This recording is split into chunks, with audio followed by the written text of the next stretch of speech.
वृश्चिक राशि वालों के लिए 21 मार्च से लेकर 31 मार्च तक का समय कैसा रहेगा?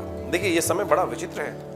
नववर्ष आरंभ हो रहा है और आपके ग्रह योग दिखाते हैं कि आने वाले समय में आपके लिए कई प्रकार के सुंदर योग बनने के अवसर बनते दिखाई दे रहे हैं। आपके लिए ग्रहों का परिवर्तन बड़ा ही शुभ आपके लिए होता दिखाई दे रहा है। नववर्ष के आरंभ में जिस प्रकार का योग आपके लिए बन के तैयार है, उसको आपको समझ लेना चाहिए, उसके अनुसार से आपको काम करने का प्रयास करना चाहिए। वृश्चिक राशि वालों के लिए यदि हम बात करें कि 21 मार्च से ये समय शुरू होगा।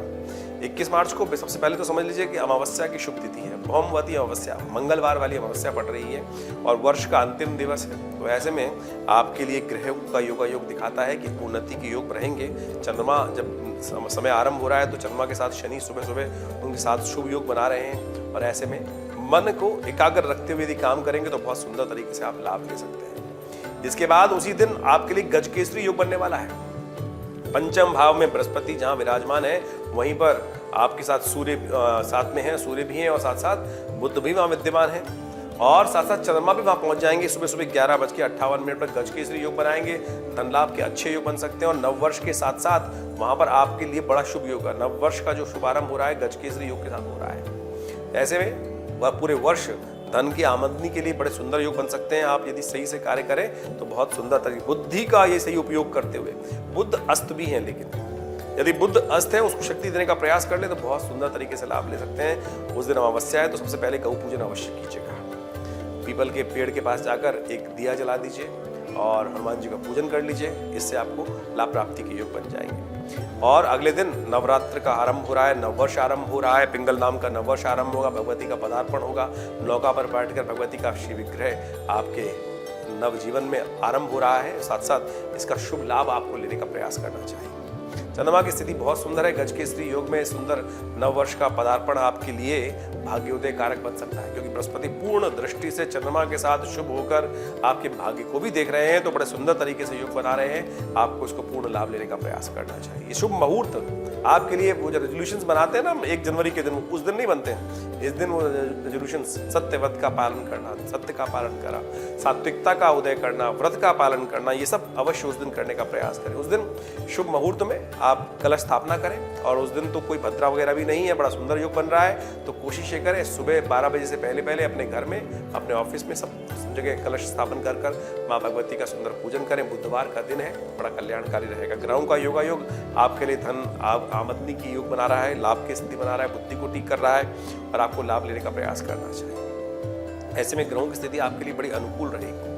तो ग्रहों का चंद्रमा का जो पदार्पण है यहाँ पर 21 तारीख से जो चंद्रमा सुबह 11:58 पर यहाँ पहुंचे हैं, वो रहेंगे करीब 23 तारीख को करीब शाम दोपहर को 2:11 पर चंद्रमा परिवर्तन करेंगे। चंद्रमा का परिवर्तन जो है वो 6ठे भाव में होगा, वो आपके लिए थोड़ा कष्ट में हो सकता है। ऐसे में अपने स्वास्थ्य का विशेष तौर पर ध्यान रखना चाहिए और क्योंकि मौसम परिवर्तन की तरफ जा रहा है, नज़ला जुकाम इत्यादि थोड़ा परेशान कर सकते हैं, इसलिए थोड़ा सा ध्यान रखते हुए दूध का दान कर दीजिए, वो आपके लिए बड़ा शुभ रहेगा। उस दिन शाम को भगवान चंद्रमा का दर्शन कीजिएगा। चंद्रोदय होंगे, द्वितीया का दिवस है, चंद्रमा का शाम को दर्शन अवश्य करना चाहिए। कहा जाता है कि शाम के समय चंद्रमा का दर्शन करने के बाद अपने पितृजन का आशीर्वाद जो ले लेते हैं, माता पिता का, गुरुजन का, उनके लिए बहुत सारे कष्टों को दूर करने के योग बन जाते हैं। खैर, चंद्रमा का जो पदार्पण हुआ है वो बहुत लंबे समय के लिए नहीं है। 6ठे भाव में चंद्रमा शुक्र के साथ बनकर आपके खिलाफ कुछ लोग हो सकते हैं जो आपके खिलाफ षड्यंत्र रच सकते हैं। उनसे थोड़ा सावधान रहते हुए आपको काम करने का प्रयास करना चाहिए और थोड़ी बुद्धि को अलर्ट रखते हुए काम करने का प्रयास करना चाहिए। बुध इस वक्त अस्त है। बुध अस्त होने के कारण से क्या हो रहा है कि आपकी व्यावसायिक बुद्धि थोड़ा कम काम करती दिखाई दे रही है। तो उसके लिए गौ पूजन कर लीजिए, गाय को हरी चीज पालक दे दीजिए, उससे आपके इन सब चीज़ों को दूर करने में आपको लाभ प्राप्त हो सका, कष्ट दूर होंगे।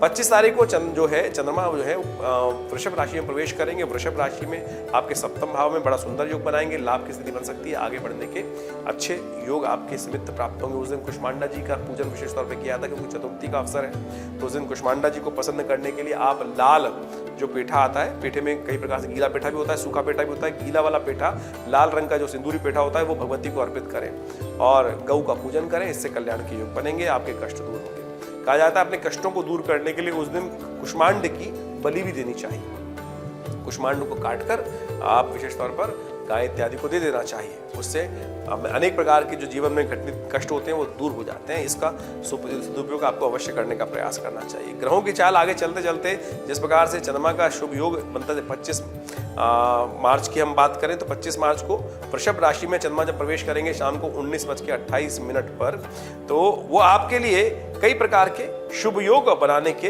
रास्ते प्राप्त करेंगे। आगे बढ़ने का प्रयास कीजिएगा। आपका जो मन होगा ऐसा होगा कि बहुत सारी बातें आपको पूर्वाभासित होंगी। आपके मन में कुछ नए विचार आ सकते हैं, उनको पूरी तरह से आपको यूटिलाइज करने का प्रयास करना चाहिए। आपका इंट्यूशन बहुत बढ़िया हो सकता है, कई चीज़ों का पूर्वाभास आपको प्राप्त होगा, पूर्व ज्ञान प्राप्त हो सकता है। उससे आपका मन अच्छा रहेगा और आगे बढ़ने में सहायता प्राप्त हो सकती है। चंद्रमा की स्थिति थोड़ी सी खराब होगी जाकर 28 मार्च को। 28 मार्च को चंद्रमा अष्टम में चला जाएगा, मंगल के साथ चला जाएगा। मंगल के साथ जाने के कारण से क्या होगा कि वहां पर थोड़ी सी एरोगेंसी आपके अंदर उदय हो सकती है। वो एरोगेंसी कई प्रकार की समस्या उत्पन्न कर सकती है। आपको थोड़ा सा एरोगेंट ना होते हुए प्रैक्टिकल होते हुए काम करने का प्रयास कीजिएगा। आपके मुख से पता नहीं क्या निकल जाए और वो कष्ट करने के योग बना दे, तो इस बात का ध्यान रखिएगा। लोग वाणी से ज्यादा दुश्मन बन जाते हैं। वैसे आप कुछ भी करें ना करें, लेकिन वाणी से आपने किसी को गलत बोल दिया तो क्या होता है, उससे उनके दिल पे चोट लग जाती है और अंदर ही अंदर हीन भावना उत्पन्न हो जाती है। ऐसे में उस दिन एक अच्छा योग भी पड़ रहा है, विशेष तौर पे सप्तमी है, तो ऐसे में भगवती का विशेष तौर पे महाकालरात्रि का पूजन करने का प्रयास करना चाहिए और यज्ञ इत्यादि में भाग लेना चाहिए। उससे आपके कष्ट दूर हो सकते हैं। हमने अपने आश्रम में इस बार नवरात्र में बड़ा विशाल यज्ञ का आयोजन किया है। उसको आप उसमें सहस्त्र चंडी महायज्ञ में भाग ले सकते हैं। आगे आप बहुत दूर हैं तो अपने निमित्त किसी ब्राह्मण को वहाँ पर नियुक्त कर सकते हैं। अपने आश्रम में सुंदर व्यवस्था है आपके नाम से यज्ञ कराने की। 28 तारीख को ग्रहों का योग मिथुन राशि में प्रवेश करने के साथ साथ जो बन रहा है और उस प्रकार से आपको जो दे रहा है उससे सावधान रहते हुए काम करें। 29 तारीख तक इसी प्रकार का योग बनेगा। 30 तारीख को चंद्रमा का परिवर्तन फिर होगा और चंद्रमा का परिवर्तन कर्क राशि में होगा, आपके भाग्य स्थान में होगा। यह आपके लिए बड़ा शुभ योग बनाएगा, आगे बढ़ने के योग देगा और साथ साथ आपके भाग्य से लाभ प्राप्ति के योग बन सकते हैं। उस दिन महानवमी है, रामनवमी भी पड़ रही है, तो कोशिश ये करें कन्या पूजन कर अपने भाग्य में और 4 चांद लगाने का प्रयास कीजिए। आपकी उन्नति के योग बन सकते हैं, नए संपर्क आपके साधने के योग बन सकते हैं और विशेष तौर पर आगे बढ़ने के योग, धर्मात्मा भाव से आपको लाभ प्राप्त होने के योग बनते दिखाई दे रहे हैं और इस प्रकार से आपको आगे बढ़ने के योग बन सकते हैं।